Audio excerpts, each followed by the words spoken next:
Well, we are now just 7 days away from going over that so-called fiscal cliff, and when automatic tax hikes and spending cuts kick in. And there are several different ways this drama could play out on Capitol Hill and at the White House, from no deal at all to a big agreement just in time for, just in the nick of time, I should say. But those aren't the only scenarios out there. Brad Blakeman is the former deputy assistant to President George W. Bush. Zerlina Maxwell is a Democratic strategist and columnist, and they both join us to shed some light on this. So here we are. What are we going to do about this fiscal cliff when it's looming so? I mean, if they do something about it, if they get back to office, to Congress this week, as they're supposed to do, can they have enough time to get it done? Zerlina? Well, I don't know if they have enough time to get it done if Republicans in the House are not willing to make any substantive concessions. And that means that they need to listen to what American voters said in November and raise the tax rates on the top 2%. That's what everybody voted for, and that's what we want. And so I think that Republicans really are in a tough spot. Speaker John Boehner's plan, bogus, as I like to call it, blew up in their faces, and now they really are at a loss, and we only have 7 days. And in order to avoid going off the cliff, they need to make substantive concessions. Brad, my understanding is that the Senate is going to be trying to do something now to actually get this job done. It will be a pared down or scaled down version of what they really want. But can they do it, and will the House even agree to it? Well, Kelly, in Washington now it takes three to tango. It takes the White House, it takes the Senate, and the House. One body in and of itself cannot force a deal. I believe the president now has to lead. The president has to bring the leadership together. This is too important for us to go over the cliff. However, Kelly, I happen to believe that the president, he believes he's in a stronger position if we do go over the cliff, because there's nothing he has to do for tax rates to go up. They go up as a matter of law. And I believe then he can talk about spending with a new Congress in January. So I believe that the president is not earnest in trying to make a deal, because if he was, a deal would have been had long ago. But when you say that he is not earnest, one could argue that the Republicans have not been in earnest either. I mean, you have Congressman Boehner, the House Speaker, going to try to make a deal, and then having recalcitrant Republicans on the other side saying to him, we don't like this deal, and go back for something else. And so we come up with a plan B that fails.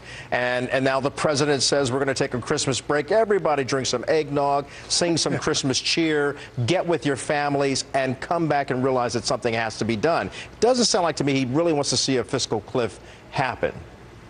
Zerlina. Well, the problem go ahead. Well, you know, I think that he's being realistic. I think that he's put a lot on the table, including cuts to Social Security that people in his own party are staunchly against. And so he's put a lot on the table, going against what the left believes in order to come to a compromise, and he hasn't seen the same on the Republican side. And so we can't reach a deal if only one side is willing to play ball for real. Yeah, and Brad, to the point of what you were talking about the president may want to see this happen. Look, there's political fallout on both sides. If the president does want to see this happen, it seems to me that it might backfire on him. And it will backfire on the Republicans, because the bottom line is the American people will be so adversely affected, they'll want everybody out of office. Kelly, you're absolutely right. In 2012, the American people may have voted for the status quo in governing, but they don't expect it in governance. And if the president believes he has the upper hand and that people will blame the Republicans if we go over the fiscal cliff, I happen to believe they're going to blame everybody. And the president is not going to escape liability for not leading us through this crisis, because after all, this is a manufactured crisis created by the very people who are charged now to solve it, who refuse to solve it. So they're just kicking the can down the road. And let's not forget, in 2013, we have another crisis looming, and that's the debt ceiling. Exactly right. And Zerlina and Brad, let's just remind people what this fiscal cliff is really all about. We're talking about automatic tax cuts that will go into place, as well as drastic or draconian cuts in entitlement programs, Medicare, and even the military. The military can suffer very greatly if this goes through, the sequestration. So when you look at all of this and you realize that something's got to be done, because $2,000 per average taxpayer is going to be added to them over the course of this year if they fail to do something, what's going to happen? What's your prediction, Brad?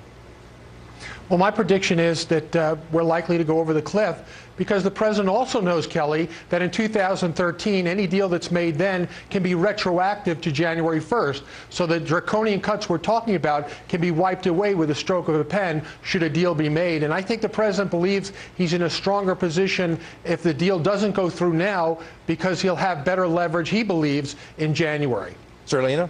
He will have better leverage. I agree with Brad on that. I think that he has the leverage after winning the election, but I also think that he can come to the Congress after January 1 and pass tax cuts only for those making under $250,000.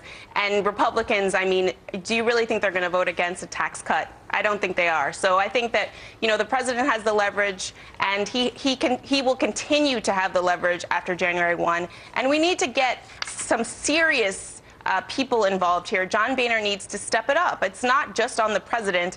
As Brad said, there's three branches of government, and John Boehner is dropping the ball here. The problem is not revenue. The problem is we're spending that's not the case. And raising revenue without cutting spending is no deal. Let me get a word in. Both of you are going right to the heart of the sticking points on this entire issue.